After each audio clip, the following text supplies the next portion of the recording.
Hello friends, இன்றைக்கி பாருங்கள் வாழைத்தண்டு கூட்டு வைக்க போகிறேன். அதுக்கு வாழைத்தண்டை பொடியாக கட் பண்ணி வச்சுருக்கேன். பல்லாரி 1, பச்சை மிளகா 2 கட் பண்ணி வச்சுருக்கேன். இதுக்கு காரமே பச்சை மிளகா தான். இப்போ பாருங்கள், பாசிப்பருப்பு அவிச்சு வச்சுருக்கேன் அதுக்கு கூட்டுக்கு. இப்போ பாசிப்பருப்பு அவிச்சதுலே அந்த கடாயிலே தண்ணி ஊற்றி வச்சுருக்கேன். அதில் வாழைத்தண்டை போட்டுக்குவோம். கட் பண்ணி வச்சுருக்கேன் வாழைத்தண்டை. பருப்பை தனியாக எடுத்து வச்சுட்டு வாழைத்தண்டை கொஞ்சம் அவிய வச்சுட்டு அதுக்கப்புறம் பருப்பை சேர்க்கணும். அப்போ தான் கொஞ்சம் நல்லாயிருக்கும். இதில் பல்லாரி கொஞ்சம் போட்டுக்குவோம். பச்சை மிளகாய், இதுக்கு தேவையான அளவு தண்ணி ஊற்றிக்கிருங்க. வேகிறதுக்கு ரொம்ப ஊற்ற வேண்டாம், ஏன்னா கூட்டுங்கிறனால கெட்டியாக இருக்கணும். கொஞ்சம் பத்தலைன்னா லைட்டாக ஊற்றிக்கிங்க. இப்போ இதில் மஞ்சள் தூள் ஒரு 1/4 டீஸ்பூன் போடுறேன். அதோட தேவையான அளவு சால்ட்டு. அடுத்து சீரகம் சோம்பு பொடி, அது ஒரு 1/2 ஸ்பூன்.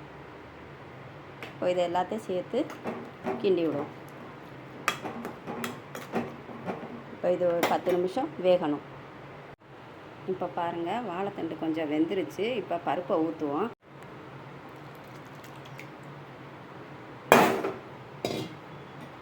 இப்போ இதை மிக்ஸ் பண்ணிவிடுவோம். இது ஒரு 5 நிமிஷம் ஆகட்டும். பருப்போடு இது நல்லா சேர்ந்து கொதித்து வந்தோடனே இப்போ பருப்பை ஊற்றி 5 நிமிஷம் ஆச்சு. இப்போ தேங்காய் கொஞ்சம் சேர்த்துக்குவோம். இந்த தேங்காய் கண்டிப்பாக கூட்டுக்கறிக்கு சேர்க்கணும். அப்போ தான் கொஞ்சம் டேஸ்ட்டு கிடைக்கும். பாசிப்பருப்பும் தேங்காயும் சேரும்போது நல்ல டேஸ்ட்டு கிடைக்கும்.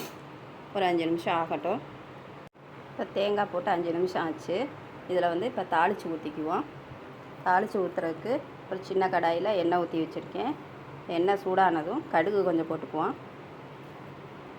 உளுத்தம் பருப்பு கொஞ்சம் போட்டுக்குவோம். ஜீரகம் கொஞ்சம், அதோட 2 காஞ்ச மிளகாய். அது நல்லா பொரியட்டும். இது கொஞ்சம் பொரிஞ்சதும் கருவேப்பிலை கொஞ்சம் போட்டுக்குவோம்.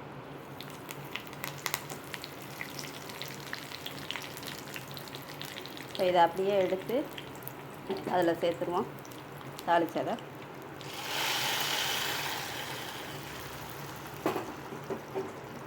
அவ்வளோதாங்க, வாழைத்தண்டு கூட்டு ரெடி ஆகிடுச்சு. பாருங்கள், வாழைத்தண்டு ரொம்ப உடம்புக்கு நல்லதுங்க. இது எல்லோரும் சாப்பிட்றது ரொம்ப நல்லது.